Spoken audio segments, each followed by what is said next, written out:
Assalamualaikum and good day everyone. Welcome back to our subject ECLV4123 Play and Learning in Early Childhood Education. For this week, we will be looking at Unit 5, which is Developmentally Appropriate Play. So, before we go further with this unit, let's look at the topic that we are going to discuss today. So, the first one, we will discuss about the importance of play. Secondly, to explore the various types and stages of play that align with developmentally appropriate practice.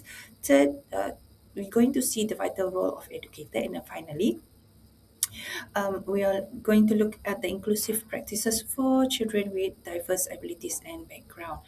Okay, so as we all know, play is the foundation of early childhood development. So play is truly, we call it the cornerstone of early childhood education in their development lah. So play it's natural, okay, and also very very important for children. Okay, so play also important to allow the children to explore the world around them. Okay, for them to learn new concept and also to grow into a well-rounded individual lah. So through play, children will build crucial skill across all of their domain. Okay, so when we said across all domain, this mean a holistic development. Okay, so this holistic development is the very key for their overall well-being lah. So consider how play will allow for creativity and imagination,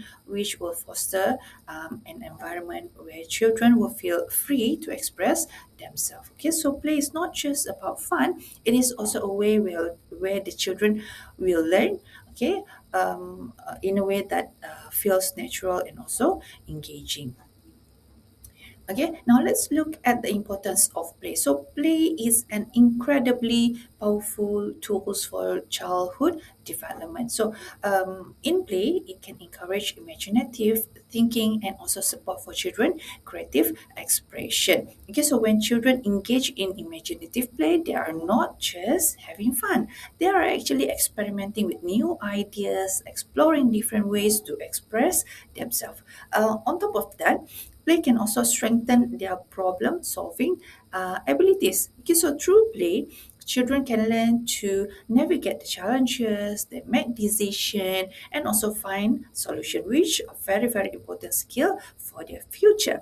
Okay, another key point is that play can promote for development of new skill. Okay, whether it's like building a tower or role play. Okay, basically children are consistently learning and enhancing their abilities. Okay, furthermore, play can build confidence and also enhance the children's self-esteem. Okay, so by successfully executing new tasks and expressing themselves, children can gain sense of achievement and self-assurance. And then finally, play can provide opportunity for free exploration, okay, of the environment and support learning through hands-on and sensory experiences. So these experiences are fundamental as they help children to make sense of the world around them.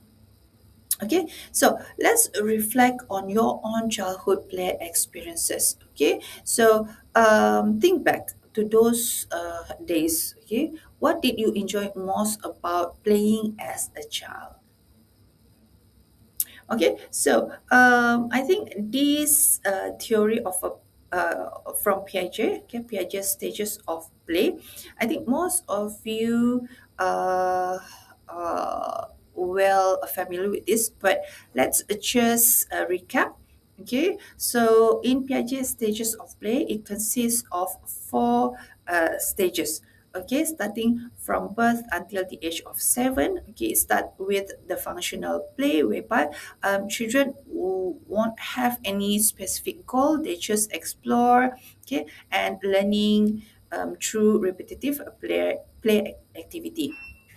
And then at the age of around 2 to 7, whereby they start to develop their symbolic play, whereby they will have the ability to use the object or action to represent other object. Okay, and then also at the age around 2 to 7, also children will be able to do constructive play where it will involve experimenting with object to build things. Okay. And then finally, game with roles for children much older at the age of 7 and older. Okay, so game with roles will involve roles in the game lah, which must be followed by everyone who is playing. Okay, so this will require a much higher thinking skills lah. Okay.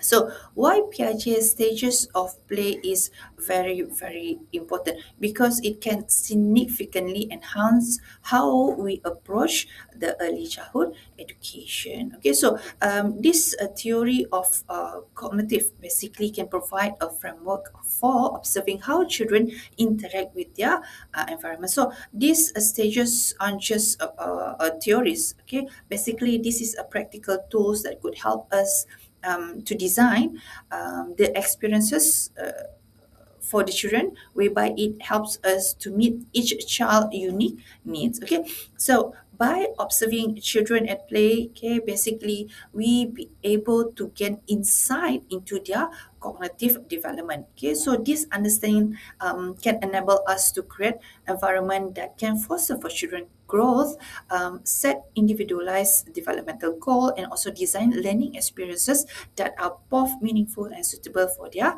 developmental stage. Okay, so in summary, using Piaget stages as a lens or guide can better support children learning journey by ensuring that every child receives the appropriate guidance and opportunity for their exploration. Okay, so let's reflect again. Which stages of play have you noticed in the children you have observed? Okay, so this one you can do during your assignment. Okay, now let's look at facilitating a play. So, how can we facilitate play? Okay, let's look at the important first. Okay, so facilitating play it's a very very important aspect in early childhood education. Okay, so facilitator primary role is to create an inviting environment that can encourage children to explore and also engage in play. So there are also a research by Lisa Murphy in 2016 whereby she highlight an important distinction. Okay, while adult offer view play as having a specific end goal, children engage in play for their share of joy of the experience itself. So the difference has highlight the importance of allowing children to play without rigid expectations. So as facilitator, our goal is not to direct every moment, okay, but to provide support when it is necessary. So this will involve being present and attentive, okay, whereby we will be ready to offer guidance and also encouragement as the children navigate with their play experiences. So remember, facilitating play is about finding a balance between being available and also allowing children to the freedom to discover independently. Okay, so by doing so, we can nurture an environment where children imagination and developmental skill can be flourished. Okay, so as facilitators, okay, we need to embrace the mess. Okay, when children play, we cannot expect everything to be neat and tidy. So the wear and tear and the creative way children might use material can be messy. Remember, the ultimate goal is to support children autonomy. Okay, so by stepping back and allowing them to make choices, we actually empower them to lead their own play experiences. So this autonomy is very, very important in order to foster for play that is both authentic and also meaningful. Okay, and then lastly, think of yourself as a guide on the side rather than as a guide on the stage. Okay, so your role is to create an environment that could encourage children to explore and discover the world around them in a way, in their own unique way. Okay.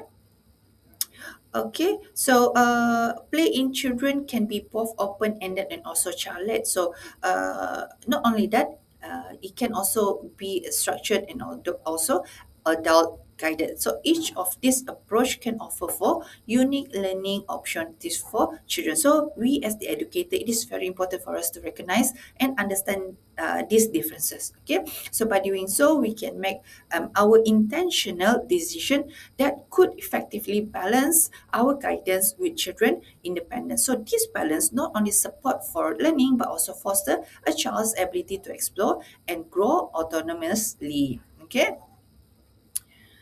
all right. Okay, so this table could guide us. Okay, in terms of types of play. Okay, so we have free play, child directed play, adult guided play, and also adult directed play. Okay, so in this table you can refer about their definition, example, and also the purpose for each of these types of play.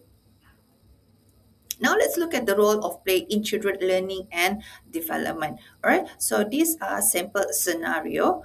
Okay, all right, so there are four young children playing with wooden blocks whereby they engage in the complex learning process. So, as they negotiate connections, they build ideas and also conduct discussion. So, their construction of building with towers illustrate an early mathematical thinking, such as understanding sequences and cardinality through collaboration and counting. So, one child sketched their creation and asked the teacher to document their work, which is it's a showcasing ownership, pride, and early literacy skill. So this scenario is actually highlights play as a very important part of learning, which it can foster cognitive, social, and also emotional development. Okay, so in terms of cognitive development, it actually builds mathematical understanding whereby in that play it encourages for counting and also cardinality as children compare the blocks. On top of that, there is early physics and also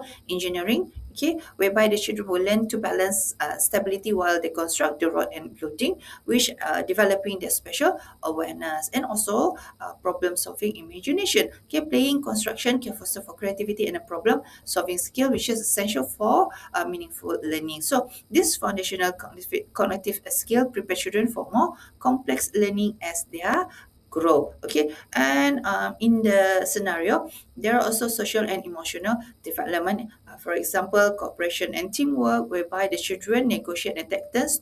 Which foster for community and share goals. There are also conflict resolution, whereby they encounter disagreement. Okay, while they're discussing for the structure, and also they learn about self-regulation whereby they'll be able to learn to manage their behavior to maintain the playful flow. Okay, building confidence and also pride. Okay, so these are all the skills that could lay the groundwork for effective communication and relationship as they mature. Okay, so these are some of the exercise that you can do in your tutorial session. Okay, all right. So these are also some recommendation or suggestion. Okay, for play modification for children with their abilities. What are the types of modification that you can do in terms of the environment, material? Okay, or simplifying the activity. So you can read it. You can read or refer this by yourself. Okay, so I think that will be all for our unit this time. Until we meet again, thank you for listening, everyone. Assalamualaikum. Bye.